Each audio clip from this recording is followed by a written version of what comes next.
Ya, assalamualaikum warahmatullahi wabarakatuh. Anak-anakku sekalian, pada kesempatan kali ini saya ingin membahas materi PPKN bab 4, yakni hubungan struktural dan fungsional pemerintah pusat dan daerah. Bahwa perlu kita ketahui, semenjak era reformasi banyak perubahan sistem pemerintahan di Indonesia, salah satunya dikenal dengan otonomi daerah. Nah, pada kesempatan kali ini kita akan membahas apa itu otonomi daerah, ya, mulai dari struktural, fungsional, pemerintah pusat dan daerah. Oke, desentralisasi atau otonomi daerah dalam konteks negara Kesatuan Republik Indonesia. Bahwa secara etimologis istilah desentralisasi berasal dari bahasa Belanda, yaitu di yang berarti lepas dan sentrum yang berarti pusat. Jadi desentralisasi adalah suatu hal yang terlepas dari pusat. Kemudian menurut Amran Muslimin, bahwa ada 3 pengertian desentralisasi.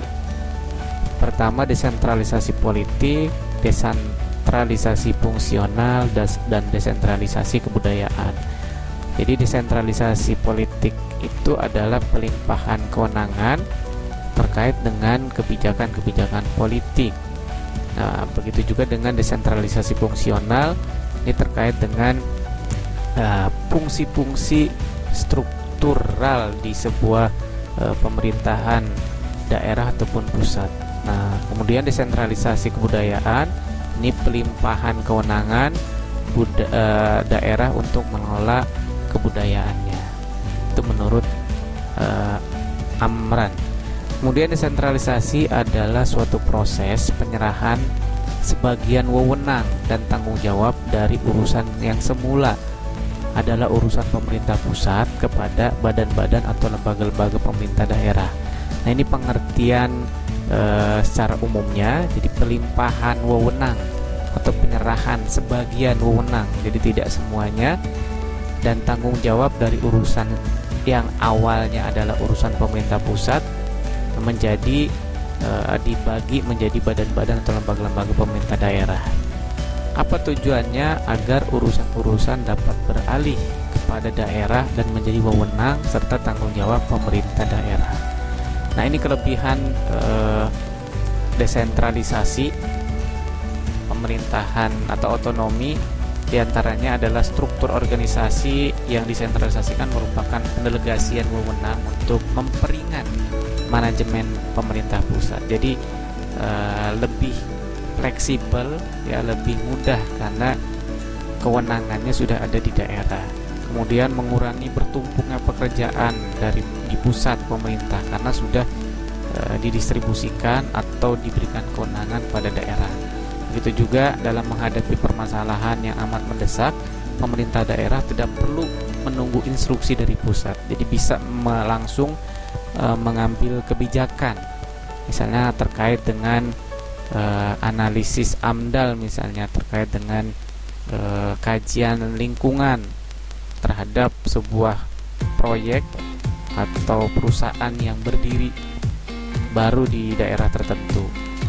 Kemudian juga kelebihannya hubungan harmonis dapat ditingkatkan dan dapat lebih dioptimalkan, sehingga gairah kerja antar pemerintah pusat dan daerah itu muncul. Peningkatan efisiensi dalam segala hal, khususnya penyelenggaraan pemerintahan baik pusat maupun daerah. Kemudian juga mengurangi birokrasi dalam arti buruk, karena keputusan segala dapat segera dilaksanakan. Jadi tidak bertele-tele lagi, ya, daerah bisa mengambil keputusan. Kemudian dapat diadakan pembedaan dan pengkhususan yang berguna bagi kepentingan-kepentingan tertentu. Nah, namun desentralisasi ini pun ada juga kelemahannya. Apa kelemahannya? Pertama, besarnya badan-badan struktural pemerintah yang membuat struktur pemerintah bertambah kompleks yang berimplikasi pada lemahnya koordinasi.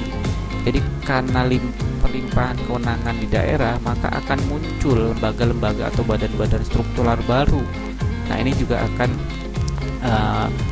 berimplikasi atau berdampak pada lemahnya koordinasi. Semakin banyak lembaga, maka akan semakin sulit menjalin koordinasi. Kemudian keseimbangan dan kesesuaian antara macam-macam kepentingan daerah itu dapat lebih mudah terganggu. Jadi karena banyaknya bagan-bagan tersebut atau struktur tersebut, ini akan terganggu keselarasan, keharmonisan pemerintahan di suatu daerah. Kemudian desentralisasi teritorial mendorong timbulnya paham kedaerahan. Nah, nanti akan cenderung muncul daerahisasi ya, atau paham kedaerahan, sukuisme. Nah, ini juga akan berdampak. Ini sebuah kelemahan. Keputusan yang diambil memerlukan waktu yang lama karena memerlukan perundingan yang bertele-tele. Jadi tidak melulu semua keputusan bisa diambil oleh daerah. Ada juga yang harus berkoordinasi dengan pusat. Belum lagi bagian-bagian di daerah yang banyak itu perlu koordinasi yang baik, sehingga memerlukan waktu yang lama. Ini sebuah kelemahan. Kemudian desentralisasi memerlukan biaya yang besar dan sulit untuk memperoleh keseragaman dan kesederhanaan.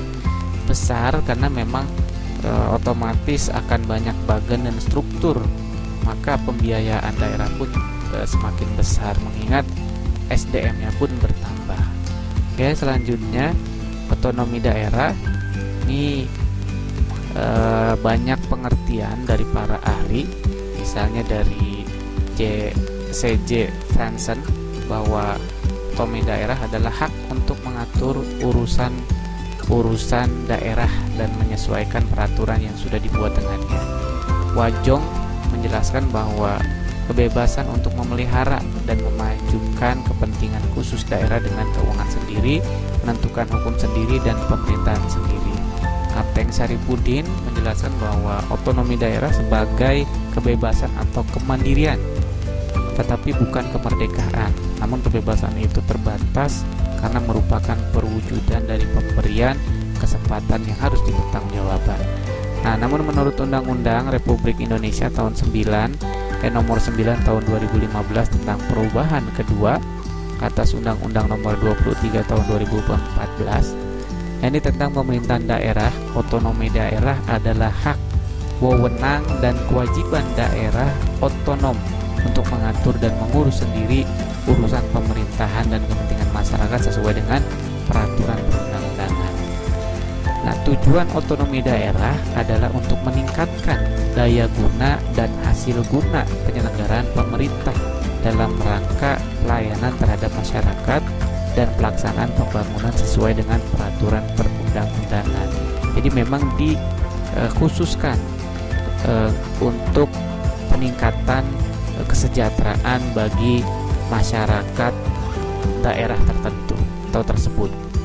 Oke, lanjutnya landasan hukum penerapan otonomi daerah ini sangat banyak.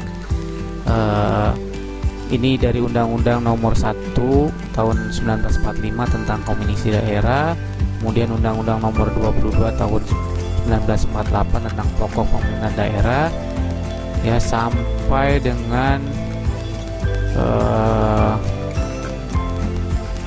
Undang-Undang Republik Indonesia nomor 9 tahun 2015 tentang perubahan kedua atas Undang-Undang nomor 23 tahun 2014 tentang pemerintahan daerah. Silakan Ananda baca ya isi dari undang-undang tersebut. Rasanya agak lama kalau saya menjelaskan satu persatu. Selanjutnya prinsip dalam penyelenggaraan pemerintahan daerah. Yang pertama, prinsip kesatuan, bahwa pelaksanaan otonomi daerah harus menjunjung aspirasi perjuangan rakyat guna memperkokoh negara kesatuan dan mempertinggi tingkat kesejahteraan masyarakat. Kemudian yang prinsip kedua, prinsip real dan tanggung jawab, bahwa pemberian otonomi kepada daerah harus merupakan otonomi yang nyata dan bertanggung jawab bagi kepentingan seluruh warga daerah. Pemerintah daerah berperan mengatur proses dinamika pemerintahan dan pembangunan di daerah. Kemudian prinsip yang ketiga adalah prinsip penyebaran, bahwa asas desentralisasi perlu dilaksanakan dengan asas dekonsentrasi. Caranya dengan memberikan kemungkinan kepada masyarakat untuk kreatif dalam membangun daerahnya. Kemudian prinsip yang keempat adalah prinsip keserasian. Pemberian otonomi kepada daerah mengutamakan aspek keserasian dan tujuan di samping aspek pendemokrasian. Dan aspek yang kelima ini prinsip pemberdayaan. Tujuan pemberian otonomi kepada daerah adalah untuk meningkatkan daya guna dan hasil guna penyelenggaraan pemerintah di daerah, terutama dalam aspek pembangunan dan pelayanan kepada masyarakat, serta untuk meningkatkan pembinaan kestabilan politik dan kesatuan bangsa. Nah, itulah tadi prinsip penyelenggaraan pemerintahan daerah: kesatuan, real dan tanggung jawab, penyebaran, keserasian, dan pemberdayaan. Kemudian ada 3 fungsi pemerintah pusat dalam pelaksanaan otonomi daerah. Yang pertama, fungsi layanan, servicing function atau function. Jadi fungsi pelayanan dilakukan dalam rangka memenuhi kebutuhan masyarakat dengan cara tidak diskriminatif, tidak membeda-bedakan dan tidak memberatkan, serta dengan kualitas yang sama. Dalam pelaksanaan fungsi ini, pemerintah tidak pilih kasih, melainkan semua orang memiliki hak sama, yaitu hak untuk dilayani, dihormati, diakui, diberi kesempatan atau kepercayaan, dan sebagainya. Kemudian fungsi yang kedua adalah fungsi pengaturan, regulating function. Nah, fungsi ini memberikan penekanan bahwa pengaturan tidak hanya kepada rakyat, tetapi pemerintah sendiri. Artinya, dalam membuat kebijakan lebih dinamis yang mengatur kehidupan masyarakat dan sekaligus meminimalkan intervensi negara dalam kehidupan masyarakat. Jadi, fungsi pemerintah daerah mengatur dan memberikan perlindungan kepada masyarakat dalam menjalankan hidupnya sebagai warga negara. 6 fungsi pengaturan yang dimiliki pemerintah diantaranya: 1. Menyediakan infrastruktur, 2. Menyediakan barang dan jasa kolektif, 3. Menjembatani konflik dalam masyarakat, 4. Menjaga kompetisi, 5. Menjamin akses minimal setiap individu pada barang dan jasa, dan 6. Menjaga stabilitas ekonomi. Nah, ini 6 fungsi pemerintahan daerah. Kemudian fungsi otonomi yang ketiga adalah fungsi pemberdayaan. Fungsi ini dijalankan pemerintah dalam rangka pemberdayaan masyarakat. Masyarakat tahu, menyadari diri, dan mampu memilih alternatif yang baik untuk mengatasi atau menyelesaikan persoalan yang dihadapinya. Pemerintah dalam fungsi ini hanya sebagai fasilitator dan motivator untuk membantu masyarakat menemukan jalan keluar dalam menghadapi setiap persoalan hidup. Nah, urusan pemerintah yang menjadi urusan pemerintah pusat. Yang pertama, urusan politik luar negeri. Nah, ini urusan pemerintah pusat. Jadi pemerintah daerah tidak punya kewenangan. Kemudian pertahanan dan keamanan. Nah, ini Tentara Republik Indonesia termasuk polisian juga, itu urusan pemerintah pusat yang menentukan. Kemudian justisi, ini terkait dengan aturan-aturan atau norma dan perundang-undangan. Kemudian moneter dan fiskal nasional, ini kaitannya dengan kebijakan keuangan. Nah, ini tentu kewenangan pemerintah pusat, daerah tidak memiliki kewenangan. Misalnya penetapan nilai rupiah, nah, itu kewenangan pusat yang dilimpahkan ke Bank Indonesia misalnya. Kemudian urusan agama serta norma. Nah, ini yang menetapkan agama atau meresmikan agama adalah pemerintah pusat. Ya, ada beberapa, ada 6 kalau tidak salah, diantaranya Islam, Kristen, Katolik, Protestan, Hindu, Buddha, Konghucu. Nah, ini yang menetapkan adalah pemerintah pusat. Bagaimana jika ada aliran-aliran? Nah, itu bagian dari kebudayaan, kepercayaan di daerah. Jadi itu punya kewenangan daerah. tapi tetap pemerintah pusat menjamin kebebasan itu. Kemudian perencanaan nasional dan pengendalian pembangunan nasional secara makro. Jadi pembangunan atau perencanaan nasional itu secara global itu tanggung jawab pemerintah pusat. Kemudian dana perimbangan keuangan, nah, ini juga urusan pemerintah pusat. Kemudian sistem administrasi negara dan lembaga perekonomian negara, pembinaan dan pemberdayaan sumber daya manusia, pendayagunaan sumber daya alam dan pemberdayaan sumber daya strategis, yaitu urusan pusat, dan konservasi dan standarisasi nasional. Nah, ini urusan pemerintah yang menjadi urusan pemerintah pusat, sekalipun ini berada di daerah, misalnya terkait dengan sumber daya alam yang ada di Papua misalnya, itu tetap ada beberapa urusan yang tidak bisa diberikan kewenangan pada daerah, tapi dipegang alih oleh pusat. Kemudian tujuan otonomi daerah, yang pertama tujuan umum, yakni meningkatkan kesejahteraan rakyat. Kemudian yang kedua memperhatikan pemerataan dan keadilan. Yang ketiga menciptakan demokratisasi. Yang keempat menghormati serta menghargai berbagai kearifan atau nilai-nilai lokal dan nasional. Dan yang kelima memperhatikan potensi dan keanekaragaman bangsa, baik tingkat lokal maupun nasional. Nah, ini tujuan umum dari otonomi daerah. Kemudian ada juga tujuan khusus. Yang pertama, tujuan khusus dari otonomi daerah mempertahankan dan memelihara identitas dan integritas bangsa dan negara, mengingat majemuknya atau beragamnya bangsa Indonesia, termasuk di daerah-daerah otonom. Nah, ini menjadi tujuan khusus dari otonomi daerah. Kemudian menjamin kualitas pelayanan umum setara bagi semua warga negara. Jadi tidak timpang antara daerah satu dengan daerah lain. Nah, ini harus sama dan harus menyeluruh. Kemudian menjamin efisiensi pelayanan umum karena jenis pelayanan umum tersebut berskala nasional. Kemudian menjamin pengadaan teknologi keras dan lunak yang langka, canggih, mahal, dan berisiko tinggi, serta sumber daya manusia yang berkualitas. Kemudian membuka ruang kebebasan bagi masyarakat, baik pada tingkat nasional maupun lokal. Kemudian menciptakan kreativitas dan inisiatif sesuai dengan kemampuan dan kondisi daerahnya.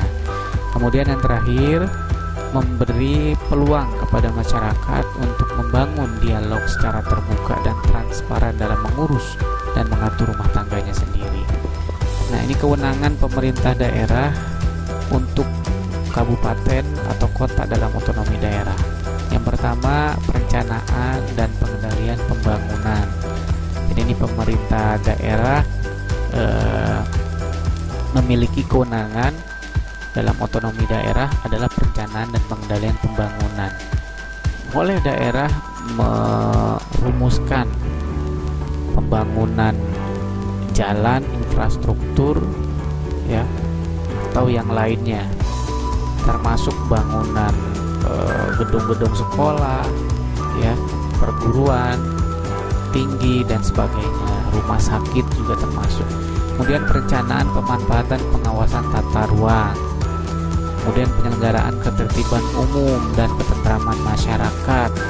Jadi pemerintah daerah memiliki kewenangan menjamin ketertiban umum dan ketentraman masyarakat. Banyak rumusan atau pemerintah daerah memprogramkan ketertiban umum dan ketentraman masyarakat. Misalnya ada Kamtibnas misalnya, atau Satpol PP. Nah, itu salah satu kewenangan pemerintah daerah.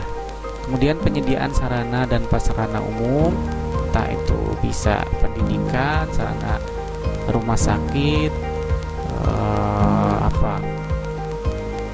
infrastruktur jalan dan sebagainya. Terus penanganan bidang kesehatan, penyelenggaraan pendidikan, penanggulangan masalah sosial, ya, kemiskinan, atau penyakit ya, atau apa terkait dengan kesejahteraan masyarakat. Nah, ini kewenangan daerah. Penyelenggaraan bidang ketenaga kerjaan, fasilitas pengembangan koperasi, usaha kecil dan menengah, pengendalian lingkungan hidup, pelayanan pertahanan. Nah, itu kewenangan pemerintah daerah yang bisa daerah lakukan. Oke, daerah khusus, daerah istimewa, dan otonomi khusus.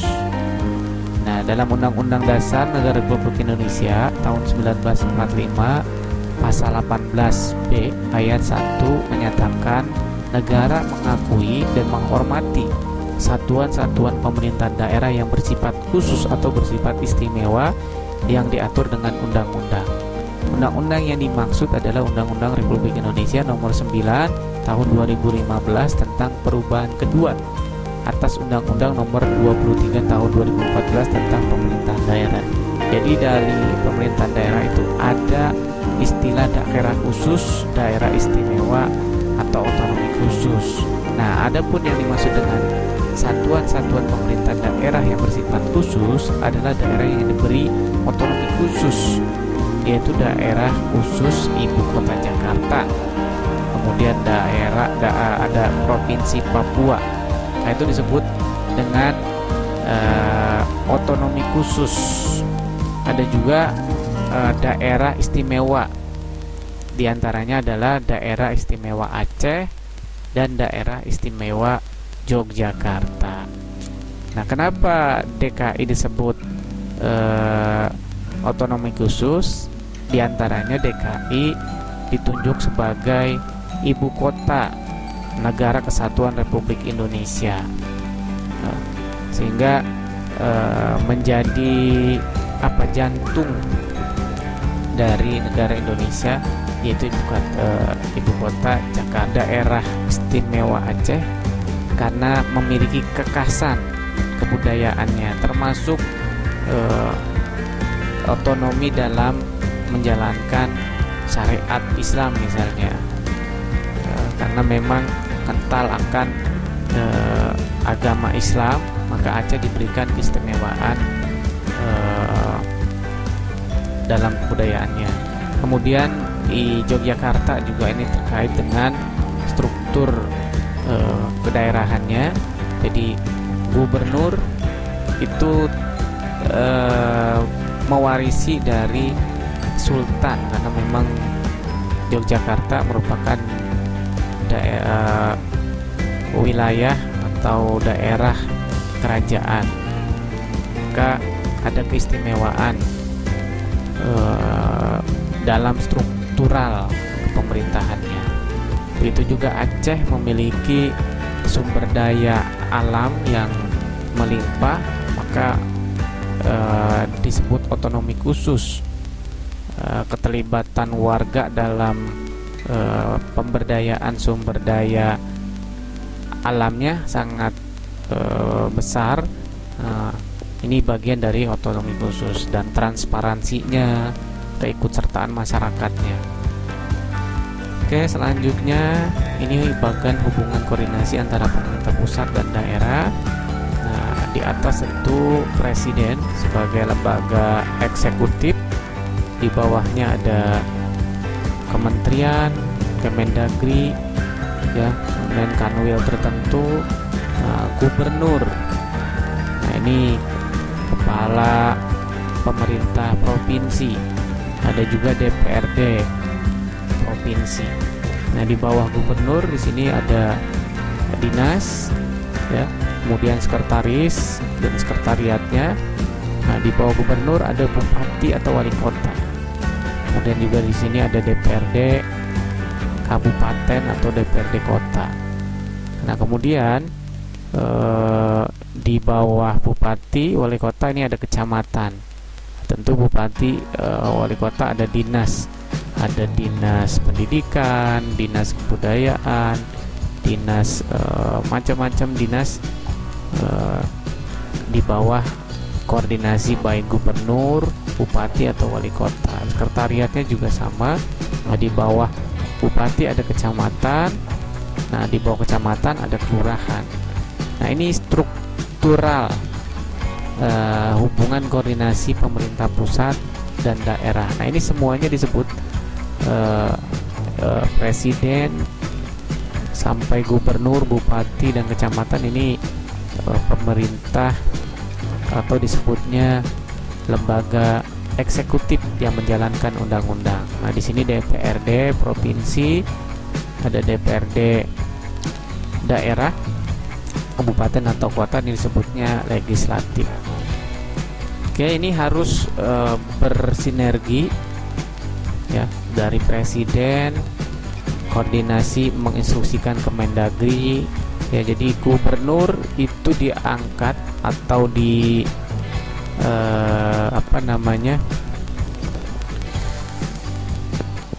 dipilih oleh masyarakat melalui pemilu kada.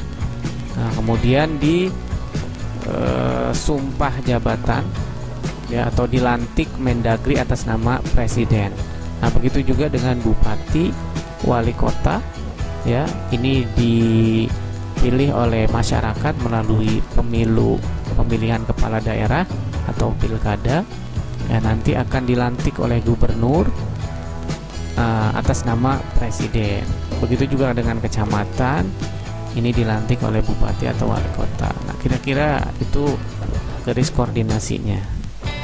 Sekian, terima kasih dari saya, semoga bermanfaat. Wassalamualaikum warahmatullahi wabarakatuh.